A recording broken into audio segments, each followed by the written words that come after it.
Vanderbilt and what they're doing offensively now. Is it a lot different than a year ago? What do you see out of their passing game as you evaluate them this tape, maybe than compared to where they were a year ago with a lot of the same guys coming back? You can see the experience. You can see the continuity of the guys that played last year now, and Pavia being, directing it. He's a heck of a player. You can see the confidence. You can see the execution. They look like they're throwing the ball a little bit more than they did last year, and opening up their offense. For the most part, man, they just do a great job of executing. I mean, they're doing similar plays, different formations here and there, but in the end of it, it's just the execution. As a group, they've been very consistent, and it all starts with the guy that's got the ball, right? And he's doing a great job of leading, and you can see that obviously in their success that they've had moving forward the entire season. With his ability to run the football, the challenges in the back end for you guys, I mean, what are some things that maybe you're preaching this week in terms of when things break down? I know a lot of it is design runs, but a lot of times he just makes things happen off platform. Yeah, he does a lot of great things off schedule, like we like to say, where it doesn't go quite exactly how you're practicing it from a standpoint of defending a certain route, and then obviously you can get creative from there, and lose contain and as the pass rush lanes, and he could be very deadly because he can run with the ball and he can throw the ball, on the run, and for us, we just got to play disciplined ball, I mean, basically it's going to sound the same thing, but doing our job. And knowing that there's an elite player at the quarterback position that can actually do two things. He can run the ball, as he breaks out of the pocket, and or he can throw it.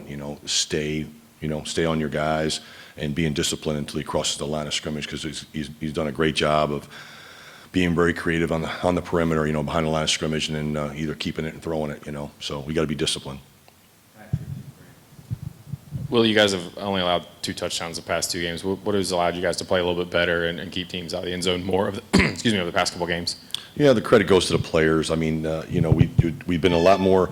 We've really it's been happening the last 3 or 4 weeks. You can see it happening where the confidence level, and I think the young with the experienced players. The young guys that have gotten more reps, and the communication has been really solid. It starts there, knowing what to do and what we're going to check to, and it's got to happen from our back end the most, because the safeties have got to make those checks and those calls along with the star. We've just been playing better as a group. I think the communication has been really good. And obviously they've made a bunch of plays that that we weren't making earlier in the season. What do you think led to some of that improvement? I think the leadership. Obviously.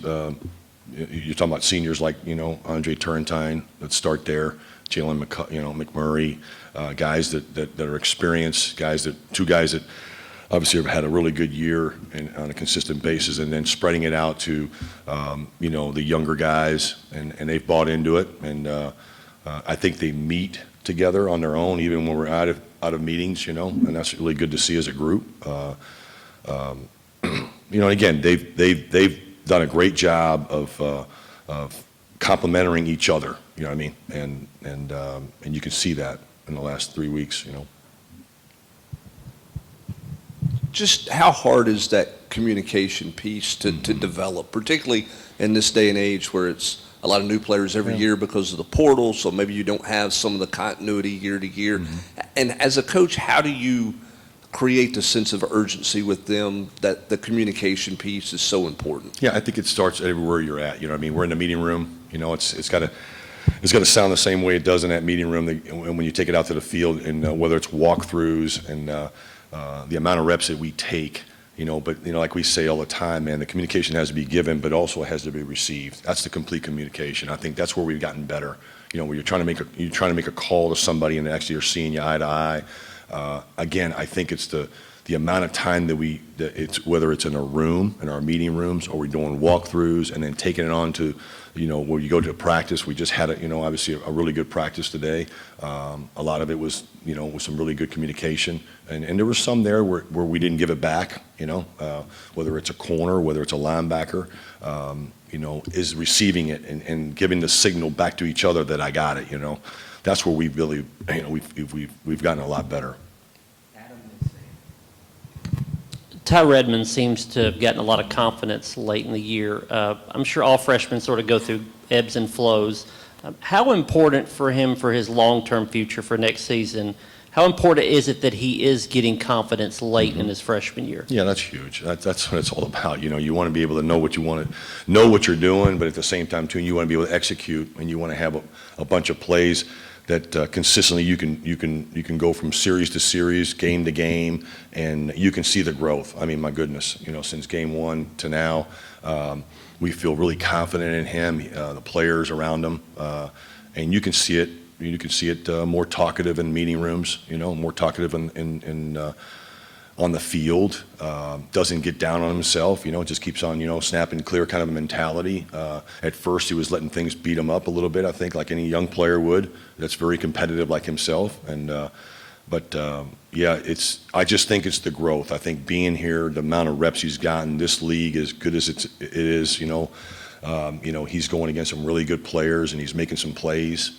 Not only it's happening in the games, but obviously we have really good players on offense here, so he has good feel for whether it's a tall receiver, whether it's a quick guy, he understands how to study, each guy's skill set, and that's important, where he was just relying on his talent level and not really getting to, study some of the guys that he's going against, and he's doing that's where he's really has grown, is trying to, figure out who is he going against, and then executing it.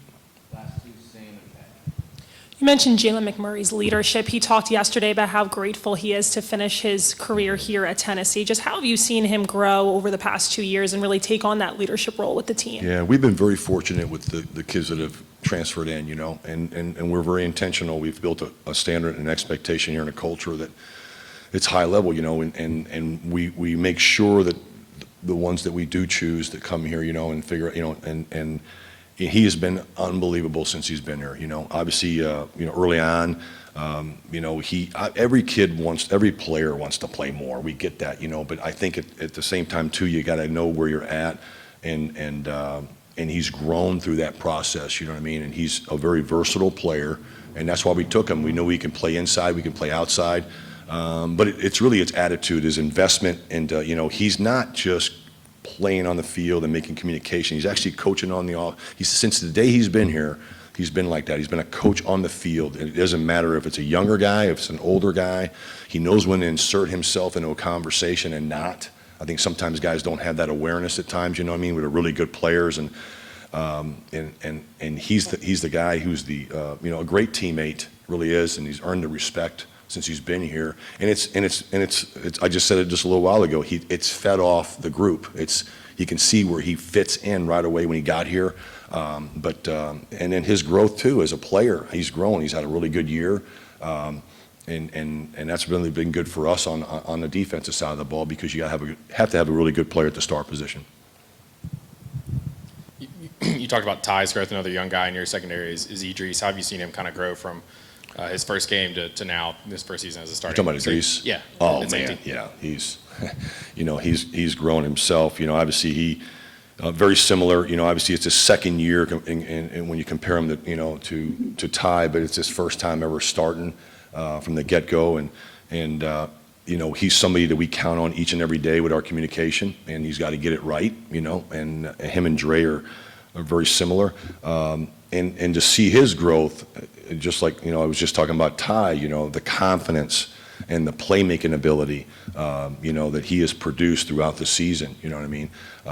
It's really good to see. Good for him, good for us. He's a very productive player, a physical player, smart, athletic, and, he's, very similar to Ty, It's awesome to see that. He's going against some really good teams, really good players. But that's been really good for us, and that's been the consistency that we've set on defense here the last 3 or 4 weeks.